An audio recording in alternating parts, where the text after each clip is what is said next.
Yes, ladies and gentlemen, the time is now. Asian World Cup qualifying, round 3, predictions, Group A. Let's get into it. And yes, I said Group A, which means there's going to be 2 more parts to my predictions. So if you want to see those, and if you want to see other videos covering Asian football here on YouTube, you better hit subscribe. We got some juicy matches here in Group A, and I need y'all's predictions down below in the comments. Before some of you guys ask, I'm going to try to do a live stream for this. It just might be difficult with work. First match we got to talk about is Iran versus Kyrgyzstan in Iran. Now, technically, this might be, geographically speaking, a Central Asian rivalry, although they've only played 4 times in their history.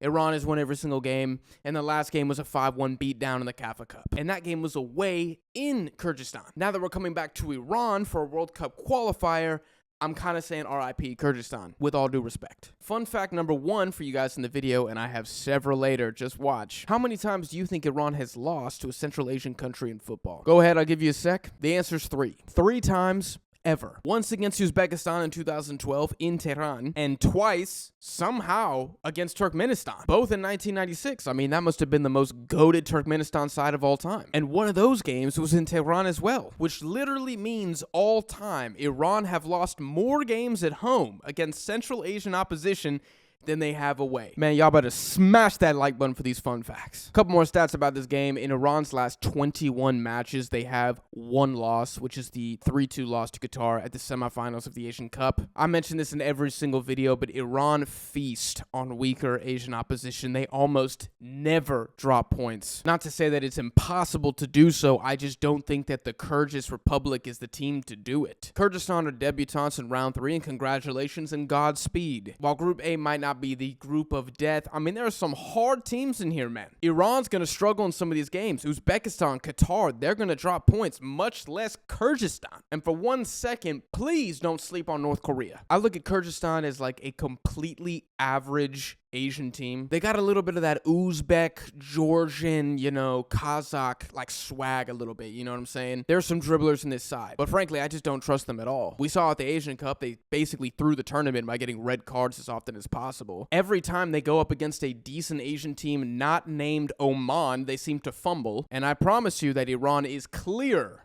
of Oman currently. And that Kyrgyz defense, man, let me tell you, it's got holes in it. Going back the last 15 games for Kyrgyzstan, 2 clean sheets. 2 clean sheets in 15 games. Those opponents were Oman and Chinese Taipei. Ugh, not encouraging. Also not encouraging is Kyrgyzstan's last 5 wins, which have come against Chinese Taipei twice, Kuwait, an Afghanistan B team, which was really a forfeit, and Oman in World Cup qualifying. A win that was quite literally the best win in Kyrgyzstan history, at least according to FIFA rankings. Oman were ranked 74th in the FIFA ranking at the time of the victory, and that is their best ever win by quite some margin. Iran currently are 20th, meaning if Iran fumble the bag against Kyrgyzstan at home, we are looking at probably one of the biggest upsets in Asian World Cup qualifying history, and the biggest win, bar none, in Kyrgyz Republic history. I don't know what the betting odds are on that, but personally, I'm not putting money down on that. I know there are some concerns about Iran currently. I think the national team is trending downwards. I think it was a pretty bad transfer market overall for the national team. You can check out my video with Michael Talks Football for more information about that. Godo still doesn't have a club. Yakinbash still doesn't have a club. Azmoun is a horse merchant. I understand that. But this Iran side, somehow, I don't know if it's Galanoy, I don't know if it's Meditaremi carry job, I don't know what it is, they're still in pretty good form right now. And they're damn hard to beat, which is why I got Iran taking this one 3-0. Next up, we got Qatar versus UAE in Al Rayyan, Qatar. Smash the like button for that terrible Arabic pronunciation. Now, footballing wise, this might not be like an A-list game, but the gossip here, the political backdrop, the geographic tension is almost too much to bear, and is also the source of about 90% of my excitement for this fixture. Although thinking about it, this game probably will be exciting just by virtue of Qatar and UAE being very offensively minded teams with backlines that are a little leaky at times. Like, this could be a shootout. The last meaningful game between these two sides came at the 2019 Asian Cup, which some of you may remember as the Blockade Derby, where basically the country of UAE, who were hosting the tournament, didn't let any Qatari citizens in because of some severance of diplomatic ties between Qatar and the Arab League. That's not what we need to get into too much on Deadball TV. I'm sure there are other channels on YouTube who have explored that more. And basically, there was a crown prince or something in UAE who bought up all the tickets to the away section, essentially making the game an entirely hostile crowd, which ended up being completely pointless because Qatar won 4-0 and put the absolute smackdown on them. So you can say the blockade was ineffective. They then met at the Gulf Cup a couple months later, and Qatar beat the UAE A team 4-2. So the UAE, they want some revenge, baby. They're tired of getting beat down by Qatar. They're basically the Mexico of Asian football, just seeing their rival up tremendous right now. Concerning Qatar, I mean, this is what matters. Round 2 was an absolute joke for them. Their group was really lacking any quality. Will there still be some type of Asian Cup hangover? I mean, I don't know. We're getting pretty removed from the tournament. We've already had an international break. The UAE will certainly be hoping so. And speaking of the UAE, man, I need this team to do something. I'm so sick of them beating Yemen,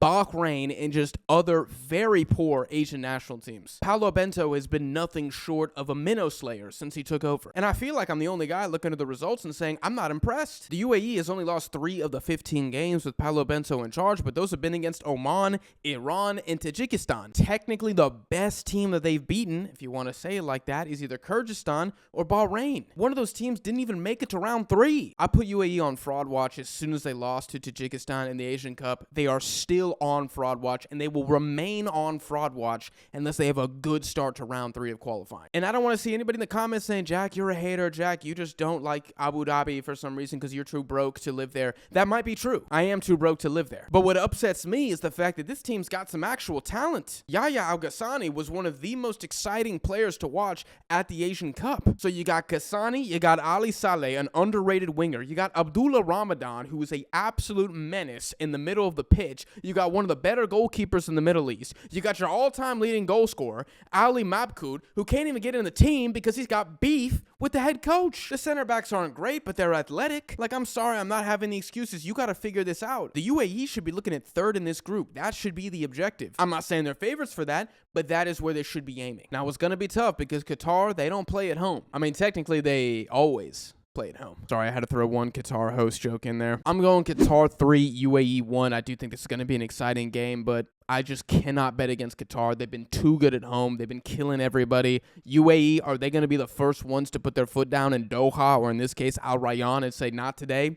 I don't see it. Next up, we got Uzbekistan versus North Korea in Tashkent. Beautiful match. This is why I love Asian football, man. Absolutely incredible. This will be the 11th meeting all time between the two sides. Uzbekistan has won 7 of the previous 10 fixtures and only lost a single time, including winning all 4 meetings between the two sides in Tashkent on an aggregate score of Uzbekistan 10, North Korea 1. So it's been a little one-sided when things go to Central Asia. I said it before with other teams, beating Uzbekistan in Tashkent, that's a big ask. There's not a lot of teams in Asia that can do that right now. We're talking about an Uzbek side that has 4 losses at home in 4 years. Iraq, Saudi Arabia, and Iran twice. North Korea, despite me thinking these guys are the sleepers here, I don't think they're quite on that level. I think a draw for North Korea would be an unbelievable dub. A win, and dare I say, Katanich has a little bit of heat under him. Y'all know I'm a big fan of Uzbekistan. I mean, if they were a company on the stock market, I probably own 50% of the stock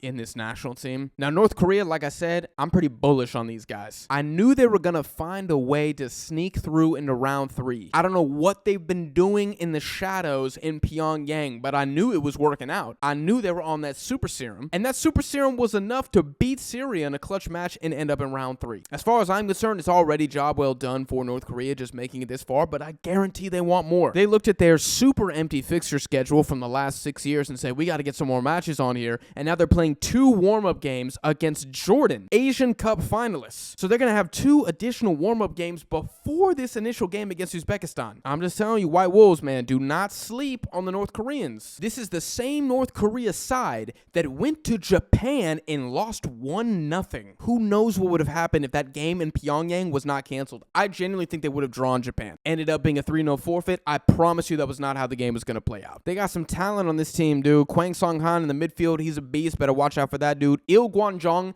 the all-time leading goal scorer for North Korea, is in this side, and he's only 30 years old. He was the guy who scored the clutch goal against Syria to get them this far. I'm telling you, these guys are going to have minimum 1 absolute shock result in round 3. I'm not saying it's against Uzbekistan. I'm just telling you, that's what's going to happen. Speaking of all-time leading goal scorers, though, Eldar Shomurodov has been unplayable for Uzbekistan lately. In his last 15 games for Uzbekistan, are you ready? You might want to sit down. 9 goals, 5 assists. What the actual hell? Those are some beast mode, NBA, first team, all-pro NFL, whatever sport you want to use, that is elite. He even got a goal off the bench against Empoli to start the Serie A season. Like, my dude's coming in here on form. On top of that, you got Faisalayev, Uranov, Masharipov, all getting pretty good minutes for the club. I mean, the attacking talent here in Uzbekistan, they're all playing, they're coming in here, and they're looking pretty good. Uzbekistan are not invincible. There's some serious doubts about this team. I just wonder if North Korea is the team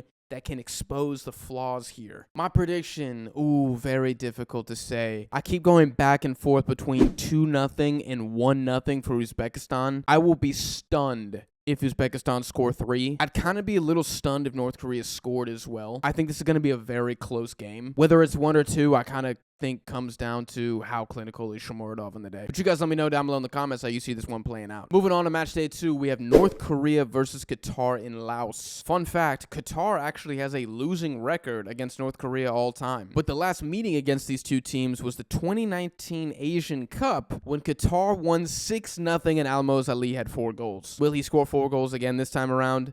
I seriously doubt that. Can you imagine if he gets 4 goals again? Wow. Almoz Ali and Akram Afif for Qatar really are the biggest cheat codes in Asia. But we can dig into that more in a different video. Now, Qatar away from home, bit of a question mark. Like, what do they look like against serious opposition away? We don't really know yet, because round 2 was an absolute joke. North Korea technically haven't lost in East Asia since 2018. Although, granted, they've only played like 6 games in 6 years, but still. I'm going with a shock prediction here. I think it's going to be a 1-1 draw. I cannot wait for Qatar to win 4-0, and I look like an absolute buffoon. I needed one hot take in this video, and I feel like I'm going to play my cards here. Qatar 1, North Korea 1. Live stream on the way, baby. Next up, we have the Kyrgyz Republic versus Uzbekistan in Bishkek, Kyrgyzstan. Now, this could be a beautiful step footballing rivalry, if not for the simple fact that Uzbekistan have never dropped points ever against Kyrgyzstan. Try to guess how one-sided this rivalry is down below in the comments. 9 meetings,